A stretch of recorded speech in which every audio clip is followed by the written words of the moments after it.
Hoje vamos ver o capítulo 27 do Evangelho segundo o Espiritismo. Pede e obtereis. Em Mateus capítulo 6, Jesus diz: Não se preocupem com o que comer, nem com o que vestir. Não é a vida mais do que o alimento, e o corpo mais do que as vestes? Observem os pássaros do céu. Não plantam, não colhem, nada guardam em celeiros, mas vosso Pai Celestial os alimenta. Vocês não valem muito mais do que eles? Porque também se preocupam com o vestuário. Observem como crescem os lírios do campo. Não trabalham, não fiam. Entretanto, eu vos declaro que nem Salomão, em toda a sua glória, se vestiu como um deles. Ora, se Deus tem o cuidado de vestir desta maneira a erva dos campos, que existe hoje e amanhã será lançada no fogo, quanto maior cuidado terá em vos vestir.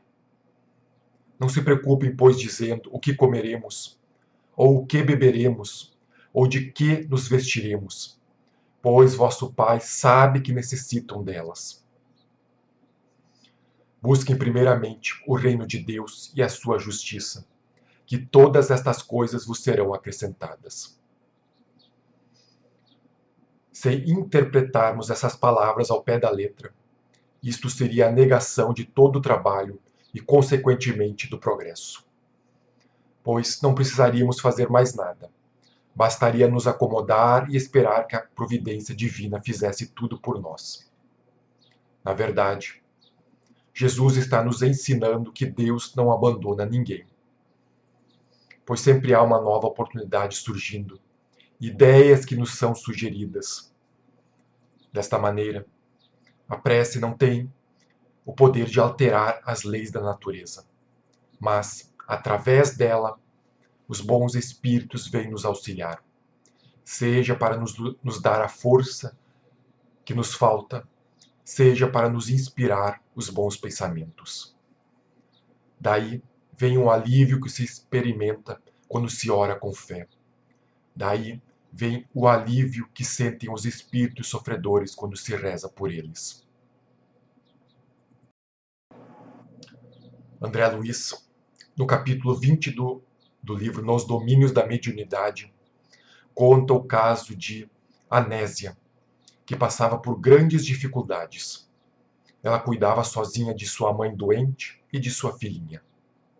Suas irmãs, alegando estarem ocupadas no trabalho, disseram que não podiam ajudá-la. E seu marido se embebedava em um bar qualquer. Anésia, sentindo-se extremamente cansada e triste, sem encontrar outra solução, faz uma sentida oração. A prece foi tão profunda e sincera que um grupo de espíritos se aproximou para ajudá-la. Através da inspiração dos bons espíritos, Anésia se transformou. Se encheu de coragem e de resignação para enfrentar as provas que tinha de passar, vencendo-as com paciência e valor. Vejam que a oração não resolveu os problemas que estavam acontecendo na casa de Anésia, mas ela se modificou. E um espírito transformado naturalmente transforma as situações. Sobre isso, na questão 662 do Livro dos Espíritos, Kardec faz a seguinte pergunta: pode-se, com utilidade, rezar por outra pessoa? A resposta: o pensamento e a vontade representam em nós um poder de ação que vai muito além da nossa esfera corporal. A prece que fizermos pelo outro é um ato dessa vontade.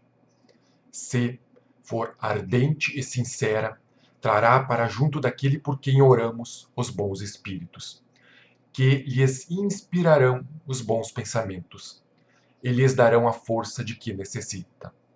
Mas, ainda aqui, a prece do coração é tudo, a dos lábios nada vale.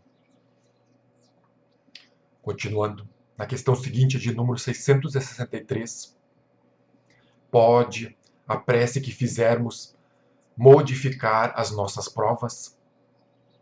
A resposta: as provas estão nas mãos de Deus, e algumas têm de ser suportadas até o fim. Mas Deus sempre leva em conta a resignação. A prece que fizerem trará para junto de vocês os bons espíritos, que lhes inspirarão a força para suportá-las corajosamente, tornando-as menos penosas. A prece é uma invocação que nos coloca em comunhão de pensamento com o ser a quem nos dirigimos. Pode ser para pedir algo, para agradecer ou para glorificar.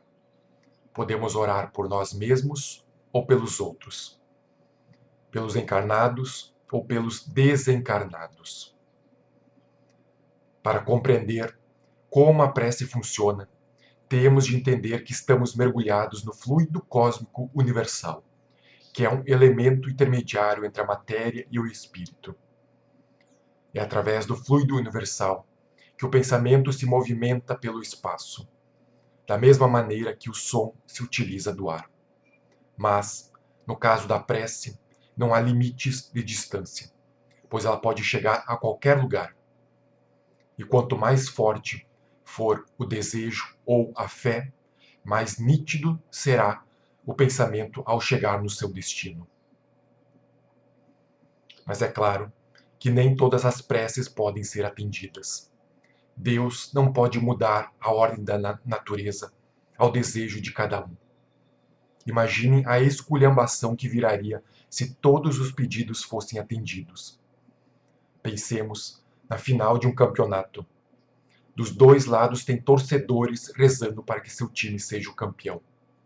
E é óbvio que não tem como isto acontecer, pois só um sairá ganhador. Por isto, é injusto acusar a Deus quando alguma de nossas preces não são atendidas, visto que Ele sabe o que é melhor para o nosso bem. Como nossa capacidade é limitada, só vemos o momento presente, mas Deus, que vê muito além, e sabendo que o sofrimento poderá ser útil para a nossa felicidade futura, nos deixará sofrer. É como o cirurgião que deixa o doente sofrer as dores de uma operação que lhe trará a cura. O que Deus sempre atende é a coragem, a paciência, a resignação.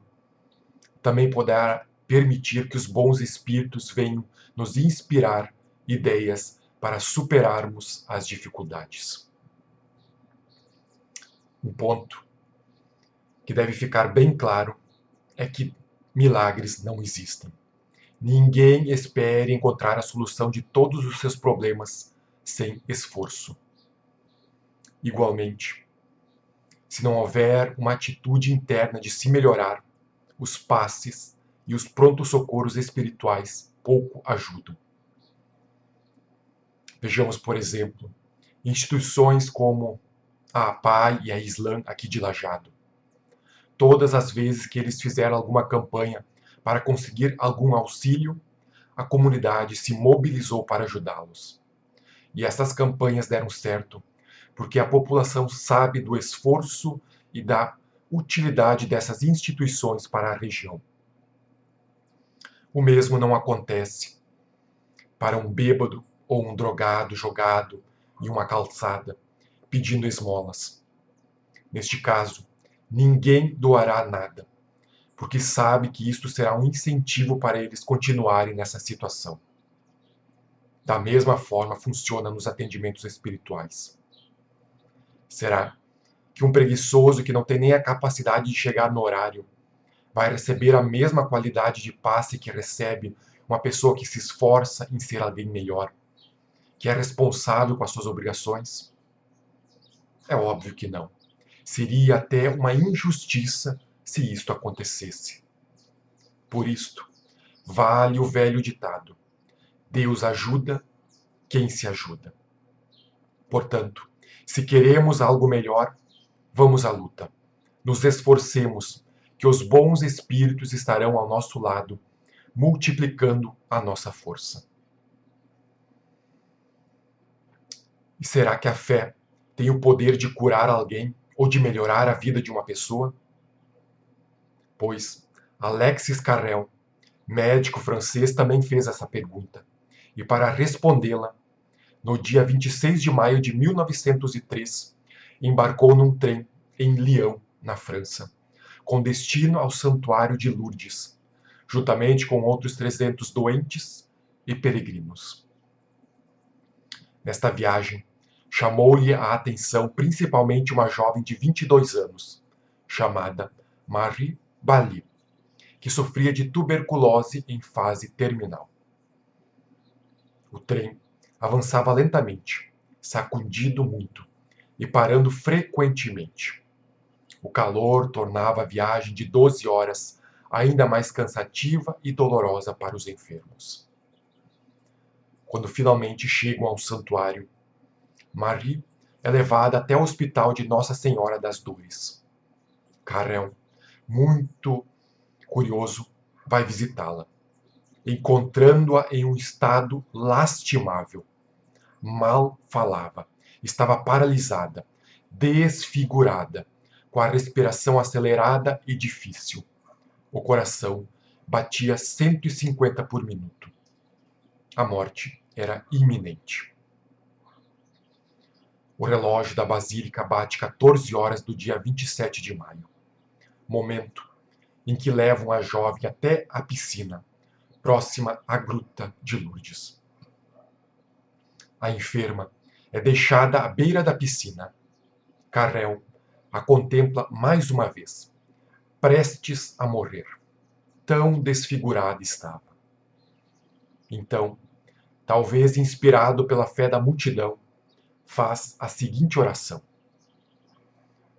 Ah, como eu quisera, à semelhança de todos esses infelizes, acreditar que não sois apenas uma fonte excelente criada por nossos cérebros. Ó Maria Santíssima, curai, pois, esta jovem. Ela sofreu demais. Permite-lhe que viva um pouco e fazei-me crer. Se esta jovem for curada, o que parece absurdo, fazei que eu possa crer encontrando-a realmente viva ao sair da piscina. Alguns momentos depois, o médico vai em busca da jovem, surpreendendo-se ao encontrá-la diante da gruta, pois seu aspecto estava diferente. A pele estava menos pálida. Olhou para o relógio. 14 horas e 40. 10 minutos após Marie ter sido tocada pela água da piscina. Carrel, então, toma-lhe o pulso. 80 batidas por minuto. Algo estava acontecendo. O rosto de Marie se modificava sempre mais. Os olhos brilhavam fixos na gruta. A tosse parou. O sangue que escorria pelo canto da boca também cessou. Creio realmente que estou ficando louco, exclamou o doutor. Observando que o coração batia regularmente, Carrel pergunta a Marie: Como você se sente? Quando senti a água da piscina me tocando, pedi a Nossa Senhora que, se eu ainda tivesse alguma utilidade para este planeta, e que, se fosse da vontade dela, que ela me curasse. E aqui estou. Não muito forte, mas sinto que estou curada. Não havia o que duvidar. O estado de saúde da enferma estava cada vez melhor. Carrel não falava mais. Não raciocinava mais. O evento foi tão contrário às suas previsões que ele julgava estar sonhando. Anos mais tarde, Alexis Carrel, ganhador do Nobel de Medicina, impressionado pela força da fé, escreve o livro A Oração, Seu Poder e Efeitos. Portanto, a prece não é um privilégio de seres especiais. Todos nós temos essa capacidade. O que precisamos entender é que as nossas orações não serão atendidas pela quantidade de pedidos que fazemos, e nem pelas palavras difíceis que formulamos. As nossas orações serão atendidas conforme o nosso merecimento, através de palavras simples, sinceras e verdadeiras. Notemos que, se nos momentos de aflição esperamos alguma ajuda do alto, é natural que Deus também espere algum esforço da nossa parte. E se a solução demorar a aparecer, lembremos que, se na hora da crise é tempo de luta, também é o momento de provarmos a nossa fé, de demonstrarmos que somos realmente capazes. Fomos criados à imagem e semelhança de Deus. Desta forma, temos a capacidade de criar, de transformar, de fazer as coisas acontecerem. Nós temos o poder de criar felicidade. Nós temos o poder de nos tornar mais saudáveis. Nós temos o poder de construir um mundo melhor. Você quer um milagre? Seja um milagre. Quer motivação? Você a tem todos os dias. Quando pode respirar pela manhã. Quando consegue colocar seus pés no chão e se levantar. Quando ergue seus braços e tem força. Quando olha para trás e se lembra das dificuldades que passou. E, no entanto, está aqui. Superou todas elas. Acreditem, nós somos muito mais fortes do que pensamos. Por isso, não nos sintamos diminuídos se a nossa fé é ainda muito pequena. Lembremos que Deus não abandona ninguém. Os bons espíritos que nos acompanham saberão, se formos dignos dessa graça, aumentar a nossa força mental, intensificando assim a nossa prece. E não nos preocupemos com as dificuldades. Recordemos o Divino Mestre e estejamos convencidos de que Deus sempre nos atende. Necessário para isto fazermos silêncio, esquecendo exigências e desejos, não só para ouvirmos as respostas do alto, mas também para aceitá-las, reconhecendo que elas são sempre em nosso favor, mesmo que às vezes pareçam contra nós. Assim seja.